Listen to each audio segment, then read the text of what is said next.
15 फरवरी से test start हो रहे हैं यूपी पीसीएस के। तो आप लोग टेस्ट में सम्मिलित हो सकते हैं। प्रीलिम्स का जो टेस्ट स्टार्ट हो रहा है 15 फरवरी से, इसके बारे में विस्तृत विवरण हम नेक्स्ट वीडियो में देंगे।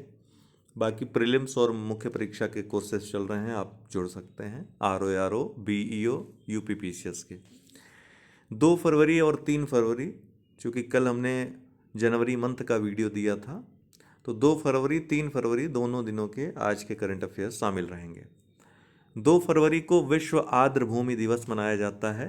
1997 से ही 2 फरवरी को विश्व आर्द्र भूमि दिवस के रूप में मनाने की शुरुआत हुई है।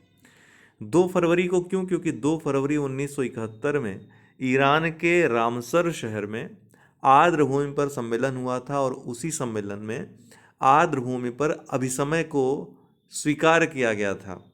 आर्द्र भूमि पर अभिसमय, जो आर्द्र भूमियाँ हैं, आर्द्र भूमि क्या होती है? अगर हम रामसर जो सम्मेलन है उसकी व्याख्या के अनुसार देखें तो आर्द्र भूमियाँ ऐसी भूमियाँ होती हैं जो कम से कम 8 माह तक जल से भरी होती हैं, जलमग्न होती हैं। इनको दलदली भूमियाँ भी कहते हैं और ये जैव विविधता के दृष्टि से काफ़ी महत्वपूर्ण मानी जाती हैं। तो 2 फरवरी 1971 को ये सम्मेलन हुआ था, इसलिए 2 फरवरी को ही विश्व आर्द्र भूमि दिवस के रूप में मनाया जाता है। इस बार की जो थीम है, it's time for wetlands restoration. कुछ फैक्ट्स हैं आर्द्र भूमियों से जुड़े, जैसे संयुक्त राज्य अमेरिका में स्थित एवरग्लैड्स संसार का सबसे बड़ा आर्द्र भूमि स्थल है। भारत ने आर्द्र भूमि अभिसमय पर, रामसर अभिसमय पर कब हस्ताक्षर किए थे अगर पूछा जाए तो 1 फरवरी 1982 को।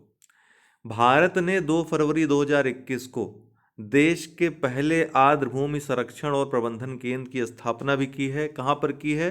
तो चेन्नई में की है, तमिलनाडु में। भारत में वर्तमान में कुल 75 रामसर स्थल हो गए हैं।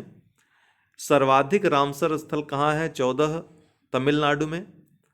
वहीं दूसरे स्थान पर देखें तो सर्वाधिक आर्द्र स्थल जो हैं, जो साइट्स हैं, यूपी में, उत्तर प्रदेश में हैं, कुल 10 हैं। 2022 में अगर भारत सरकार की जानकारी के अनुसार देखें तो कुल 28 रामसर स्थल को शामिल किया गया है। लेकिन रामसर जो सम्मेलन है, जो उसमें प्रमाणित दिनांक के अनुसार देखें तो 2021 में कुल 14 साइट्स को भारत के रामसर स्थल घोषित किया गया, वहीं 2022 में कुल 19 को। ये फैक्ट बहुत महत्वपूर्ण है, ध्यान रखिएगा। अगर भारत में देखें तो सबसे पहली बार किसे रामसर साइट घोषित किया गया, अर्थात सबसे पुरानी साइट कौन सी है? चिल्का झील है। सबसे बड़ी साइट कौन सी है? सुंदरवन डेल्टा क्षेत्र है।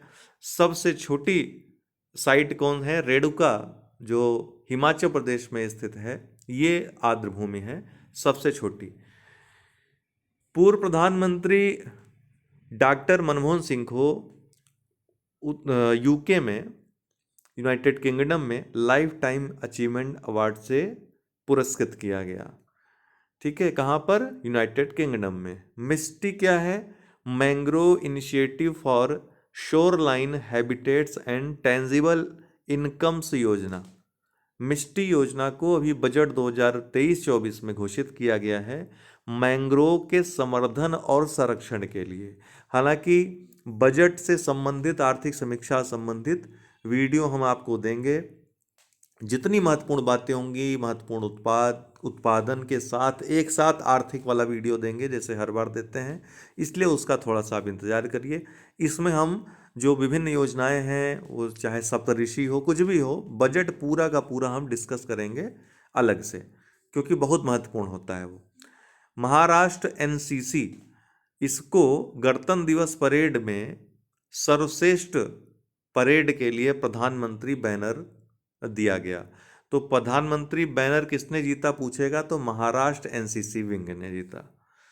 अभ्यास त्रिशक्ति प्रहार, ये भारतीय सेना के द्वारा अभ्यास आयोजित किया गया। कहाँ पर? बंगाल में।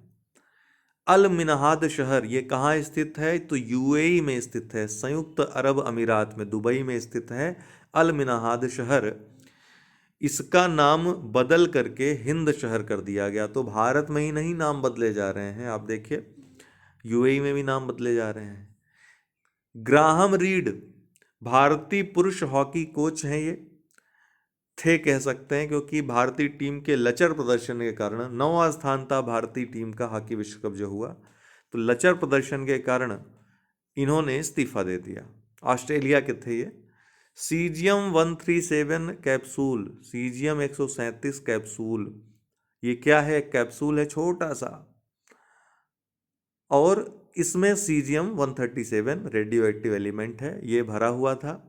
इसको ट्रांजिट कहीं पर ले जाया जा रहा था उस कैप्सूल को रिपेयर के लिए, और ये रास्ते में खो गया। ऑस्ट्रेलिया में हड़कंप मच गया जिसकी वजह से, क्योंकि ये अगर रिहायशी इलाकों में पहुंच जाता, किसी के संपर्क में आ जाता, तो इससे काफ़ी इसके रेडियो एक्टिव जो अल्फ़ा बीटा गामा रेज होती हैं उससे निकलती हैं, उससे काफ़ी नुकसान पहुंच सकता था। बल्कि ऐसे नुकसान पहुंच सकते थे जैसे जापान में हिरोशिमा नागासाकी में देखने को मिले कि 300 वर्षों तक असर इसका रह सकता था। तो इससे काफ़ी भयावह माहौल ऑस्ट्रेलिया में पैदा हो गया था। अंततः इसको खोज लिया गया वैज्ञानिकों के द्वारा।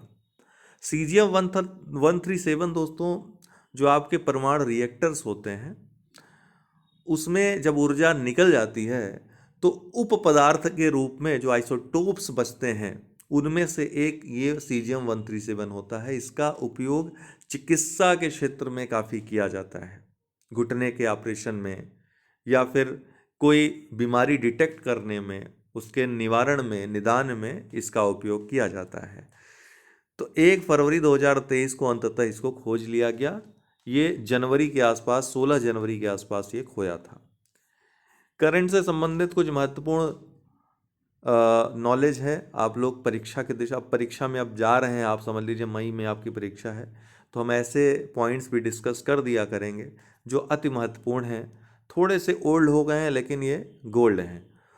महिमा स्वामी ये यूरोपीय आणविक जीव विज्ञान संगठन के यंग इन्वेस्टिगेटर नेटवर्क के लिए इनको चुना गया है। किसको? महिमा स्वामी को। गति शक्ति विश्वविद्यालय कहाँ पर स्थित है? बड़ोदरा, गुजरात में। इसके हाल ही में कुलपति कौन बनाए गए हैं? Doctor Manoj Chaudhary. PETA person of the year 2022 किसको चुना गया है? सोनाक्षी सिन्हा को। पेटा इंडिया का PETA person of the year 2022। Prachanda क्या है? तो भारत का पहला स्वदेश रूप से विकसित या स्वदेशी विकसित हल्का लड़ाकू हेलीकॉप्टर है। इसको वायुसेना को सौंप दिया गया। तो दोस्तों आज के लिए इतना ही। बहुत बहुत धन्यवाद।